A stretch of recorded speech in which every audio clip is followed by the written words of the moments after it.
पास है वह जो जो वो बेचारा मैंने कोसा है छोरा, और ये देखो बोला मेरा यो जनेऊ, मैं ब्राह्मण, वो तो बोला ब्राह्मण ही नहीं है। तो भाई आपको यहाँ दे नहीं सकता, लेकिन क्योंकि मेरा गांव है, मेरी जन्मभूमि है, गांव वाले जूत मारेंगे तो भी भाई मेरे को बाजे तो सरेगा नहीं। मैंने तो यहीं रहना है, यहीं पैदा हुआ हूँ, यहीं मरूंगा भाई, इसलिए तुम कुछ भी करोगे थारे साथ रहूंगा जब तक जीऊंगा। तो कोई कसर नहीं। कहने गांव में है ही नहीं जमीन आपके, मैंने बताई भाई ये पड़ाव पे जमीन रही, यू बोले इसमें तो ये तो तालाब है। मखा यार तालाब तो कहीं तन बेईमानन बना दिया हो। मखा भाई इसको तो रणबीर गंगवा जी का भाई धन्यवाद करता हूँ।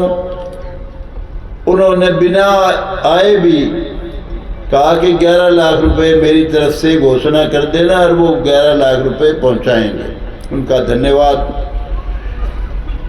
उसके अलावा और किस किस ने आना था मुझे नहीं पता है, लेकिन जिन भाइयों ने आज दान दिया है उन सब का बहुत दिल से धन्यवाद करता हूँ। और सबसे ये गुजारिश करता हूँ, सारे भाई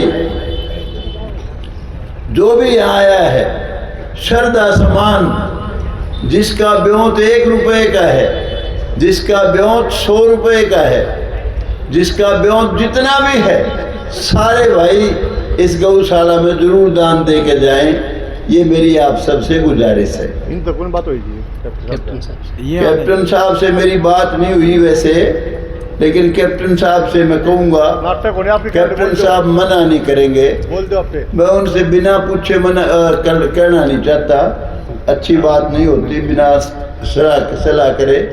लेकिन मैं उम्मीद कर सकता हूँ अगर फ़ोन मिलेगा तो फ़ोन पता नहीं मिलेगा नहीं मिलेगा, वो भी जरूर भिजवाएंगे हर सूरत में, ऐसा मुझे उम्मीद है भाई। जहाँ तक सवाल इस वक्त सरकार का है, इस समय जो हरियाणा सरकार इस वक्त काम कर रही है, मेरा एक मानना है, सरकार वही अच्छी होती है जो सबको सबका हक दे। और वो सरकार सबसे पहले शुरुआत की मनोहर लाल खट्टर जी ने हरियाणा में, मेरिट से नौकरी। जिन गरीबों के बच्चे सोच नहीं सकते थे सिपाही भर्ती होंगे तो किस तरीके से होंगे, क्या जुगाड़ लगेगा, क्या सिफारिश तो मिलेगी, सिफारिश नहीं मिलेगी तो क्या जुगाड़ करें ताकि लड़का सिपाही भर्ती हो जाए, उनके बच्चे खट्टर साहब के राज में डीएसपी रैंक पे, एचसीएस रैंक के, इंस्पेक्टर रैंक के गरीब घरों के बच्चे। मैं कुदरती मेरा एक अजीज है सत्यवान रोहिला, वो उसकी ससुराल में चला गया पानीपत, तो वहाँ वो मुझे कहने लगे कि गौतम साहब जब से ये बीजेपी की सरकार आई है हमारे जी 6 बच्चे लग गए खट्टर साहब के इलाज में, 6। उससे पहले कहता है जी हमारा एक भी नहीं लगा। ये सारा मेरिट का कमाल था, क्योंकि मैं जो बच्चा पढ़ेगा, उससे पहले क्या हाल था, उससे पहले ये हाल था, हम यूँ सोचा करते भाई डिग्री तो कहीं न कहीं से था जे, सिफारिश या पैसे से जुगाड़ बना लेंगे नौकरी का। कोई सोचता भी नहीं था कि मुफ्त में बच्चे, पढ़े लिखे बच्चे लगेंगे। और हालात ये थे, सारे बच्चे अड़बाज में हंडा करते, बसों में किलकी मारते फिरा करते। खट्टर साहब ने पहली बार सारे बच्चे कोचिंग सेंटरों में भेज दिए। गरीब से गरीब आदमी, चाहे उसने आधा किला था, वो गिरवी धरना पड़ा, किसी से कुछ पैसे उधारे लेने पड़े, सब ने अपने बच्चे कोचिंग सेंटरों में दाखिल करा दिए। उसका रिजल्ट ये है आज अनेक गरीब घरों के बच्चे बड़ी बड़ी पोस्टों पर लगे। और भाई जब से फिर नायब सरकार ने, नायब सैनी ने टेक ओवर कराया, इसने उन सारी चीज़ों को और आगे बढ़ाया है। एमएलए को भी जो सम्मान दिया है पहली बार खट्टर साहब ने दिया, उसके बाद उनका सम्मान बढ़ाया नायब सैनी ने। और भाई एक बहुत बड़ी बात जो की है, जो मेरी सोच है, मेरी सोच ये है कि भाई राजा का धर्म है सारी प्रजा को अपनी संतान समझे और भेदभाव ना करे अपनी संतान में, सबको सबका हक दे। तो नायब सैनी की सरकार भाई सबको सबका हक दे रही है। देखो विरोधी लोग विरोध करते हैं, उनका फर्ज भी है। एक बार हमारे कादियान साहब कहने लगे भाई तू कितना ही अच्छा कर ले, देख हमारा काम है विरोध करना। तो कोई विरोध के लिए विरोध करते हैं अपोजिशन वाले, लेकिन विरोध की गुंजाइश नहीं है। बहुत बढ़िया काम कर रही है सरकार। और जहाँ तक मोदी सरकार की बात है भाई, पहली बार हिंदुस्तान में अपने बलबूते पे बीजेपी की सरकार बनी, जिसमें नरेंद्र मोदी इस देश के प्राइम मिनिस्टर बने। और उसके बाद जो सोच नहीं सकता था कोई, 370 धारा तोड़ना, राम मंदिर का निर्माण, हमारी मुस्लिम बहन बेटियों के लिए 3 तलाक खत्म करना कानून बना के, और हमारी महिलाओं के लिए बहन बेटियों के लिए 1/3 रिजर्वेशन MLA और MP में दोनों में बहुत सम्मान दिया पहली बार। मुझे याद है पहले इस सरकार बीजेपी के आने से पहले, मोदी साहब से पहले, हमारी बहन बेटियां रात को लेटरिन जाया करती, रात को सोच के लिए निकलती थी अंधेरे में, मुंह अंधेरे में, या सवेरे सवेरे जाया करती। हर घर में लेटरिन बना दी। तो इस सरकार ने बहुत अच्छा काम किया है। पहली बार मोदी सरकार ने मोदी साहब ने इस सरकार ने ये एहसास कराया भाई ये पाकिस्तान नहीं, हिंदुस्तान है। यो इससे पहले पता ही नहीं था यो हिंदुस्तान है पाकिस्तान है। तो भाई हम सब का धर्म बनता है ऐसी सरकार जिसने पहली बार बहुत अच्छे काम किए हैं, सबको सबका हक देने वाली सरकार, मेरिट की सरकार, और ऊपर सबसे बढ़िया अपने देश की सरकार, हिंदुस्तान की सरकार। भाई बीजेपी का कम से कम एक बात और ध्यान रखना, उन्हें नारा लगा रखा है कि 2047 में हम विकसित भारत बनाएंगे। विकसित भारत वो भाई जब ही बनेगा जब आप बीजेपी को वोट दे दोगे, ऊपर सेंटर में मोदी की सरकार, बीजेपी की सरकार कायम रखोगे। कोई भाई विरोध के लिए विरोध मत करना मेरे भाइयों। कई भाई यूँ कहते थे पिछले इलेक्शन में, बोला जी संविधान खतरे में है, मगर हुई तो बता तेरा संविधान कुकर खतरे में है। मारे वो भाई मेरा ड्राइवर था, मैंने लगवाया था, मेरा अजीज है अमरदीन, कोई बोला जी बीजेपी में ना आख्या था अच्छी लग दी। मुखा क्यों भाई? बोला जी बस ये हमने देख के राजी कुमार इसके राज में तेरे कितने बच्चे लग गए? बोला जी 5 रिश्तेदार हैं हमारे। मगर फिर भी नहीं अच्छी लग दी तेरे। अरे भले आदमी, ये भाई कई संविधान की दुआई दिया कर दे, ज़्यादा से ज़्यादा बच्चे इनके लगे। तो भाई इसलिए इससे प्यार करो, अच्छी सरकार है। और गौ माता की भी सेवा और सुरक्षा यही सरकार करेगी और कोई नहीं करेगा। और ये भाई जो हमारे भजनी है, भजन पार्टी, इनको सबको भाई मेरी तरफ से 1100 रुपये देता हूँ। और जहाँ तक इस गौशाला की बात है, मैं इस वक्त MLA सफीदों का हूँ भाई, कोई भी ग्रांट मैं यहाँ दे नहीं सकता, लेकिन क्योंकि मेरा गांव है, मेरी जन्मभूमि है, गांव वाले जूत मारेंगे तो भी भाई मेरे को बाजे तो सरेगा नहीं। मैंने तो यहीं रहना है, यहीं पैदा हुआ हूँ और यहीं मरूंगा भाई। इसलिए तुम कुछ भी करोगे थारे साथ रहूँगा जब तक जीऊँगा। तो मैंने पहले घोषणा की थी कि भाई जब तक मैं MLA हूँ 1 लाख रुपया तो कम से कम ज़रूर दूंगा सालाना। पिछली बार 3,51,000 रुपये दिए थे। और भाई अब मैं ये घोषणा करता हूँ, जब तक मैं जीऊँगा, जब तक जिसा ब्योत होगा फालतू का वो अलग बात है।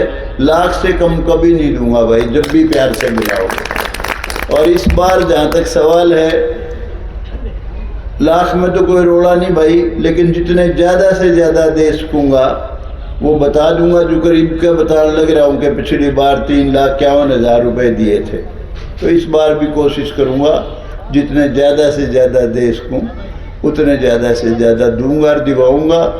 और एक बात ज़रूर कहूँगा, इन भाइयों का इसने जिक्र किया जो गौशाला बना रखी थी सड़क पे, इसने संदीप ने, नेपाली ने, राम अवतार जी ने, तो मैंने इनको कहा मखा भाई क्यों गंद खिला रखा है, इन गौआ ने अच्छी बढ़िया जगह भेज दो गौशाला में, और ये ताकि सड़क पे जो ये गोबर वगैरह वो बड़ा बेखल खाना सा मच रहा है। तो इन मेरे कहने से वो टीन पड़वा के गौशाला भिजवा दी, डाटा वाली गौशाला में गौ माता सारी, और आज वो टीन भी दे दिया और 51,000 रुपये भी आज दिए। मैं इनका भी भाई शुक्रिया अदा करता हूँ।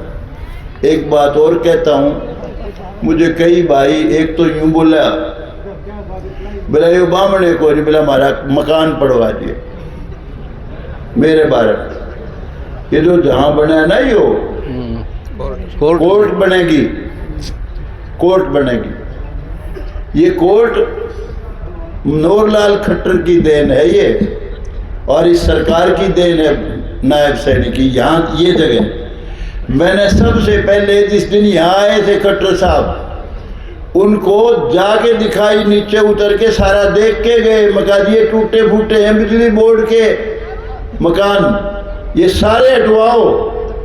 अगर कोई न्यायालय बन सकता है, कोर्ट बन सकती है, तो सिर्फ यही जगह है।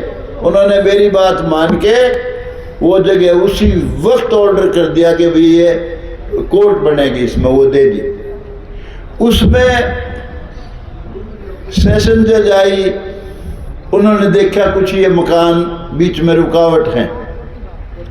मुझे नहीं पता, मुझे बाद में बताया गया कि जी हमारे मकान तोड़ दिए। वो मन्ने गाड़ी देखो पर बता भाई मन्ने थोड़ी तोड़े वो। और ठीक है नुकसान हुआ है, जिस आदमी ने मकान बना लिया और उसका मकान टूटा, भाई दर्द में तो कसर नहीं रहती। लेकिन भाई उनने यूँ सोचो, उनका मकान जो टूट गया उसके लिए ऐसी चीज बन गई जिसके लिए सारे इलाके को बहुत बड़ा लाभ हुआ। सारे नारनौंद गांव और औरंगशाहपुर के तो पास है वह जो बेचारा मैंने कोसा है छोरा, और ये देखो बोला मेरा यो जनेऊ, मैं ब्राह्मण, वो तो बोला ब्राह्मण ही नहीं है। तो भाई आपके कोर्ट बनेगी, आपको बाहर नहीं जाना पड़ेगा न्याय के लिए। दूसरी बात, जहाँ कोर्ट बनती है वहाँ वकील ज़मीन खरीदते हैं, मकान बनाते हैं, और स्टाफ आता है काफ़ी, शहर बनता है। जब तक कोर्ट नहीं बनती शहर नहीं बनता। अब आपका गांव शहर बनेगा और किराए के लिए किराएदार आएंगे। आपके लिए जो भाई बिजनेस करते हैं, छोटा मोटा काम करते हैं, उनको भी लाभ होगा। तो इसलिए उनको स्वागत करना चाहिए सबको हमारे को कि आपकी ये कोर्ट बनेगी। और कोर्ट के अलावा आपकी जो सड़क बनी थी, आप जानते हो, छोटी उम्र के भाई नहीं जानते, शुरू में इस गांव में क्योंकि ताकत मिली सबसे पहले चौई वीरेंद्र सिंह को। सबसे ताकतवर आदमी चौई वीरेंद्र सिंह थे, 4 बार बने, अपने गांव के थे। उन्होंने यहाँ बनाई तहसील। तहसील उनकी देन है। तहसील बनी, लेकिन भाई तहसील थी लांडी बुच्ची, बिल्डिंग नहीं थी। मैंने खट्टर उनसे हुड्डा साहब से कहा, वो अभी तहसील तो बन गई ना, तो उरे खजाना, पहले दिन तो हंसी जाओ, अगले दिन रजिस्ट्री हो, और किराए पे मखा तहसील चल रही है। जुल्म में तो कोई कसर नहीं। वो कहने लगा गाँव में है ही नहीं ज़मीन आपके। मैंने बताई भाई ये पड़ाव पे ज़मीन रही, ये बोले इसमें तो ये तो तालाब है। मखा यार तालाब तो कई तन बेईमानन बना दिया हो। मगर भाई इसको बनाओ यहाँ, तहसील बनवाई और सब डिवीज़न बनाया यहाँ कैप्टन अभिमन्यु ने। मैंने तो एक कॉलेज बनवाया था हुड्डा साहब से, उन्होंने 3 कॉलेज बनाए, 3 ITI बनाई, क्योंकि पावरफुल आदमी था वो।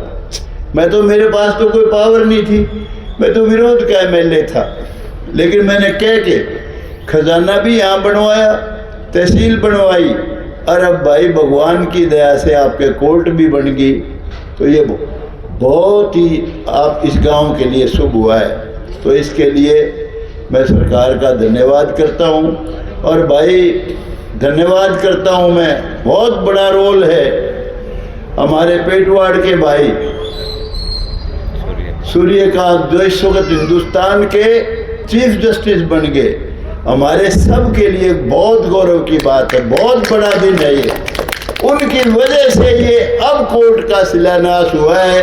आज जो कोर्ट नारनौंद में बन रही है या बरवाला में बन रही है, उसका सारा श्रेय, सारा रोल सूर्यकांत का है। तो उसके लिए भाई भी हम सब दिल से उसका भी धन्यवाद करते हैं, उस भगवान का भी धन्यवाद करते हैं जिसने सूर्यकांत को, हम तो सोच नहीं सकते थे कि हमारा कोई हाई कोर्ट का जज भी लगेगा, वो chief justice of India supreme court का।